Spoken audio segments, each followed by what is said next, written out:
আমরা দুর্নীতি আমাদেরকে যেভাবেই হোক দুর্নীতি রোধ করতে হবে। আমাদেরকে এখান থেকে জাতিকে বের করে নিয়ে আসতে হবে, দেশকে বের করে নিয়ে আসতে হবে।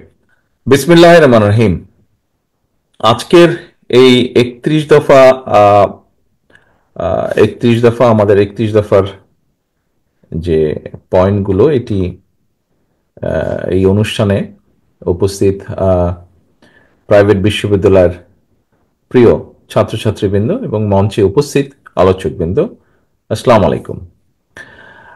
এতক্ষণ আমরা আলোচনা করলাম, আপনারা আলোচনায় ছিলেন, আপনারা অনেকক্ষণ আগে থেকে আলোচনা শুরু করেছেন, আপনারা শুনেছেন। মঞ্চে থেকে উপস্থাপক বৃন্দ বা স্পিকার বৃন্দ ওনারা সুন্দরভাবে তুলে ধরেছেন এবং তারপরে প্রশ্নোত্তর পর্ব হয়েছে। তো আমি আর সেগুলোতে যেতে চাইছি না। বাই নাও এর মধ্যে আপনাদের হাতের মধ্যেও প্রত্যেকের হাতেই আমি দেখছি 31 দফা আছে, ঘরের ভেতরে ঘরের বাইরে অনেকে, আপনার প্রায় 500 জনের মতন আপনারা এখানে বসে আছেন স্টুডেন্ট। আমি আজকে আপনাদের সাথে কথা বলছি, এই মুহূর্তে আমি যাদের সাথে কথা বলছি, আমি যাদেরকে স্ক্রিনে দেখতে পাচ্ছি, পরিষ্কারভাবে বলে দেওয়া যায়, ইউ দি ফিউচার। আপনারা হচ্ছেন বাংলাদেশের ভবিষ্যৎ, আপনারা হচ্ছেন বাংলাদেশের ভবিষ্যৎ। এটাই বাস্তব, এটাই সত্য। তো স্বাভাবিকভাবেই আমার যখন প্রশ্ন উত্তর আমি আপনাদের সাথে পার্টিসিপেট করছিলাম, তখন একটা কথা বলেছিলাম যে একজন রাজনৈতিক কর্মী হিসাবে স্বাভাবিকভাবেই আমার যেই যতদিনের রাজনীতির সাথে আছি, যতদিন ধরে রাজনীতির অভিজ্ঞতা, আহ, বিভিন্ন জায়গায় গিয়েছি, দেশের বিভিন্ন বিষয় দেখেছি, মানুষের বিভিন্ন কথা শুনেছি। আহ, বিগত 15-16 বছরে রাজনীতি কি হয়েছে কি না হয়েছে কম বেশি আপনারা সকলেই দেখেছেন। আপনারা দেশে ছিলেন, আমি দেশের বাইরে থেকে যতটা সম্ভব দেখেছি।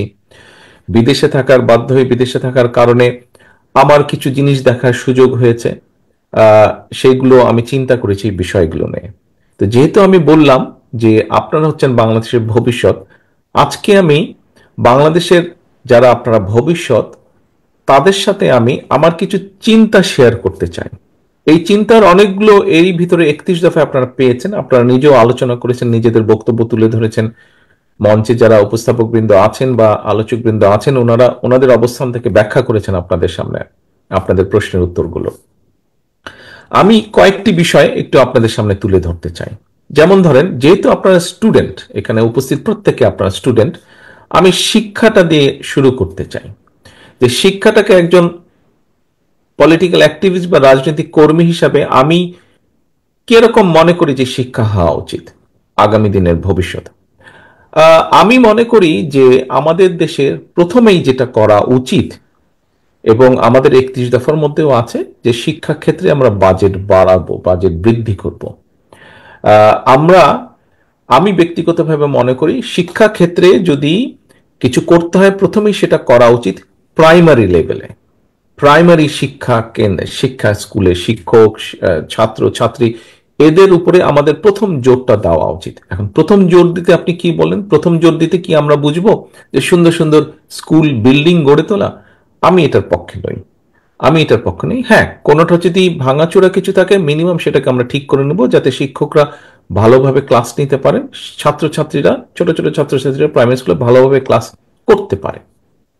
কিন্তু আমরা জোর দিব কোয়ালিটির উপরে, শিক্ষকের কোয়ালিটির উপরে। বাজেটটা আমরা এখানে বেশি দিব আমি মনে করি, আমার যেটা চিন্তা, যাতে করে আমরা ভালো শিক্ষক পাই। প্রাইমারি স্কুলের শিক্ষকদের কোয়ালিটি যাতে বৃদ্ধি পায়, তাদেরকে আমরা ভালো করে ট্রেনিং দিব, বছরে 2বার 3বার 4বার আমরা ট্রেনিং দিব। সমাজের যারা মেধাবী স্টুডেন্ট, সাধারণত একটা কথা বা একটা প্র্যাকটিস প্রচলিত আছে যে আচ্ছা, যেই ছেলেটা চাকরি বাকরি পাচ্ছে না বা রেজাল্ট ভালো করেনি, প্রাইমারি স্কুলে ঢুকিয়ে দাও।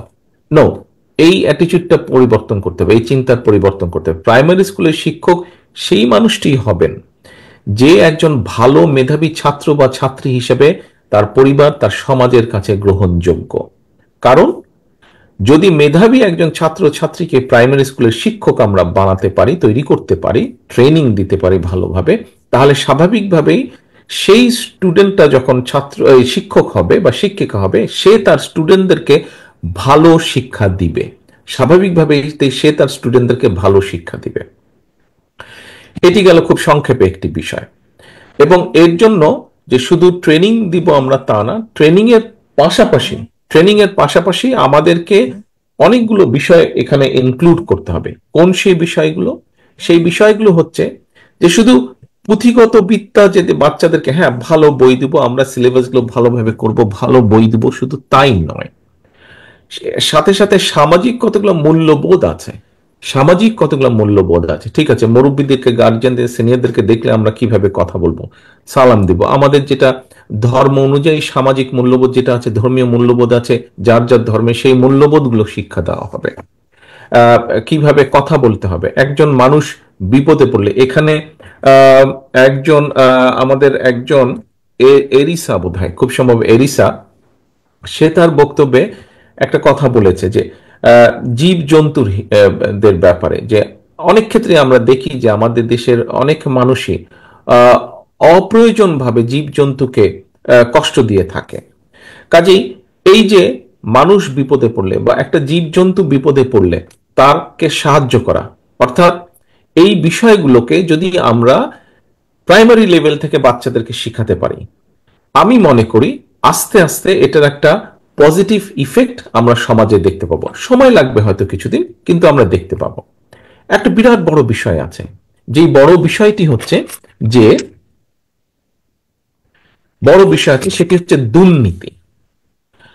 আমরা দুর্নীতি, আমাদেরকে যেভাবেই হোক দুর্নীতির এই রোধ করতে হবে। আমাদেরকে এখান থেকে জাতিকে বের করে নিয়ে আসতে হবে, দেশকে বের করে নিয়ে আসতে হবে। আমরা দুর্নীতি যেমন বিগত আমাদের সরকারের সময়, বিএনপি যখন সরকার পরিচালনা করেছে, তখন দুর্নীতি দমন কমিশনে একটা আইন করেছিল যে দুর্নীতি দমন কমিশন কোনো পারমিশন লাগবে না কারো বিরুদ্ধে ইনভেস্টিগেট করতে, সরকারের কোনো পারমিশন লাগবে না, ইন্ডিপেন্ডেন্ট ছিল তারা। আহ, বিগত স্বৈরাচার সরকার, পলাতক সরকার, তারা কিন্তু এই আইনটিকে আবার পরিবর্তন করেছিল যে সরকারি কোনো কর্মকর্তা কর্মচারীর বিরুদ্ধে যদি ইনভেস্টিগেশন করতে হয় সেক্ষেত্রে পারমিশন নিতে হবে। বিএনপি কিন্তু এটা উঠিয়ে দিয়েছিল। তো এখন যাই হোক, এটা হচ্ছে অন্য বিষয়। কিন্তু এই যে দুর্নীতি, দুর্নীতি জিনিসটা, দুর্নীতি বলতে কিন্তু অনেক কিছু বোঝায়। সে যদি অর্থ তসরুপ করে দুর্নীতি তা না, মিথ্যে কথা বলা দুর্নীতি, ট্রাফিক সিগন্যাল ভায়োলেট করা দুর্নীতি, কারো ক্ষতি করা দুর্নীতি, এরকম অনেক দুর্নীতির ব্যাপক। কিন্তু আমরা যদি ভালো মানুষগুলোকে, মেধাবী মানুষগুলোকে শিক্ষক করতে পারি এবং তারা যদি বাচ্চাদেরকে সেভাবে শিখাতে পারে যে দুর্নীতি খারাপ, দুর্নীতি বিষয়টা খারাপ, কারোকে ক্ষতি করা খারাপ, মিথ্যে কথা বলাও দুর্নীতি খারাপ, ট্রাফিক আইন ভঙ্গ করা খারাপ, কারো ক্ষতি করা খারাপ, অবশ্যই অর্থ তছরূপ করা খারাপ, কাউকে ঠকানো খারাপ, এই বিষয়গুলো যদি আমরা ছোটবেলা থেকে বাচ্চাদের মাথার মধ্যে আস্তে আস্তে আস্তে ঢুকিয়ে দিতে পারি, তাহলে স্বাভাবিকভাবে এটা একটা পজিটিভ ইফেক্ট পাবো।